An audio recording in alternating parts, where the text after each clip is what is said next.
बिस्मिल्लाहिर्रहमानिर्रहीम। अस्सलाम वालेकुम डियर स्टूडेंट्स।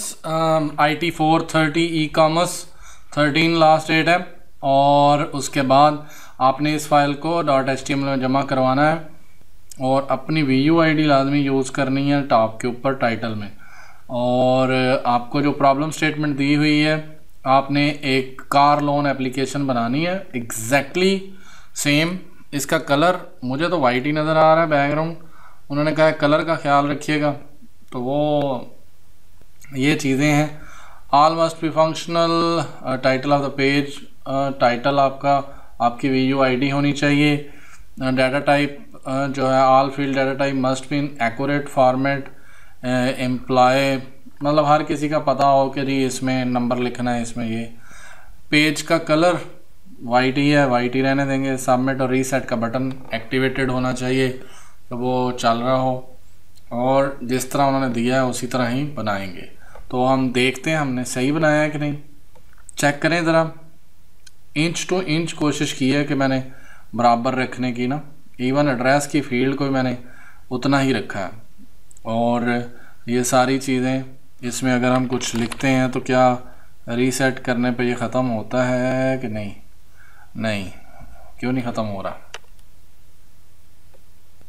चलें जी कोड में देखते हैं। कोड में आपको पता चल जाएगा कि ये स्पेलिंग की गलती तो नहीं है। Input type is equal to reset, तो ये फॉर्म के अंदर नहीं लगा हुआ।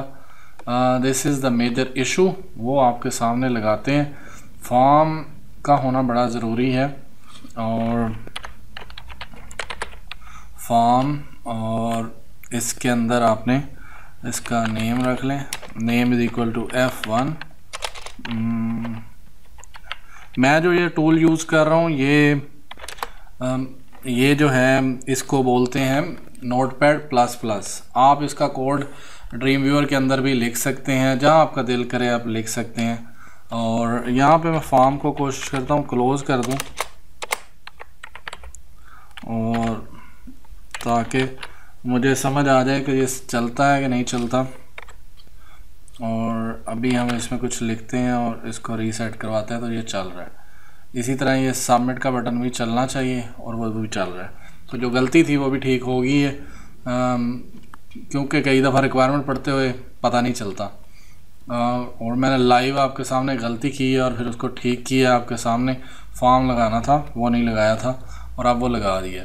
चलें जी स्टार्ट से शुरू करते हैं। डॉक टाइप आपने लिखना है, यानी HTML का पेज बनाना है आपने। HTML हेड टाइटल में अपनी VUID मस्ट लिखनी है। मैं यहाँ रोक के हाथ का इशारा करके बता रहा हूँ कि यहाँ VUID अपनी लिखिएगा, नहीं तो नंबर काट लेगा। हेड बंद करना है, यानी ये क्लोजिंग टैग है। फिर बॉडी ओपन करनी है। फिर H1 हमें ये कार लोन एप्लीकेशन फॉर्म है, और टेबल फॉर्म F1 और TR, और इसके अंदर आके हमने फुल नेम और input type is equal to text box लगाना है।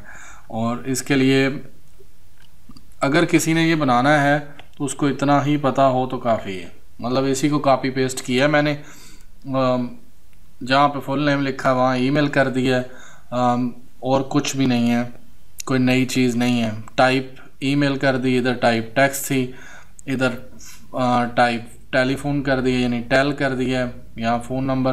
तो जिसने भी इसको सीखना है, समझना है, कोड लिखना है, तो उसके लिए इतना ही है कि एक TR के अंदर 2 TD लगाए हुए हैं, और उसके बाद सेम टू सेम ये कोड है। इसको स्क्रीनशॉट ले लें, इसको इतना सा लिख लें तो आप काफ़ी सारा कुछ बना लेंगे। हाँ सिर्फ थोड़ा सा चेंज है, तो चेंज वैसे तो स्ट्रक्चर में तो चेंज नहीं है।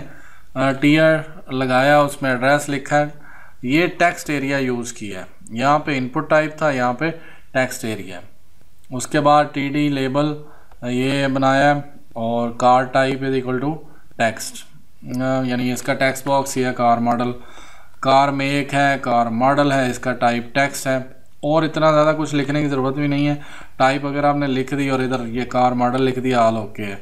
कार ईयर है तो इसकी टाइप नंबर बताई हुई है। कार प्राइस है तो इसकी टाइप नंबर बताई हुई है। उन्होंने कहा था कि डाटा टाइप सही होनी चाहिए।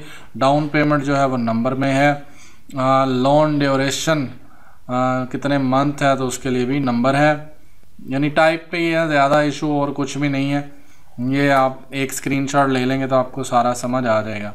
उसके बाद था एम्प्लॉयमेंट स्टेटस। उसने स्पेशली कहा था कि ये जो है ये थोड़ा सा लंबा है, तो इसको देख लें यहाँ तक। ये एम्प्लॉयमेंट स्टेटस है, इसमें हमने select name is equal to employment status, तो ये उसके अंदर ऑप्शन लिखने थे एम्प्लॉयड और सिलेक्टेड आप है कि जी वैल्यू उसकी एम्प्लॉयड ही रखी है, सिलेक्टेड एम्प्लॉय स्टेटस एम्प्लॉयड और अनएम्प्लॉयड, तो ये चीज़ इसके अंदर है। और फिर TR और एम्प्लॉय का नेम है तो टाइप टैक्स आ जाएगी, पीछे आप देख सकते हैं। मंथली इनकम जो है वो नंबर में आ जाएगी। देन आपने सबमिट और रीसेट का बटन बनाना है और फिर TR के बाद फॉर्म को क्लोज़ करना है, टेबल को क्लोज़ करना है, बॉडी को क्लोज़ करना है और HTML को क्लोज़ करना है।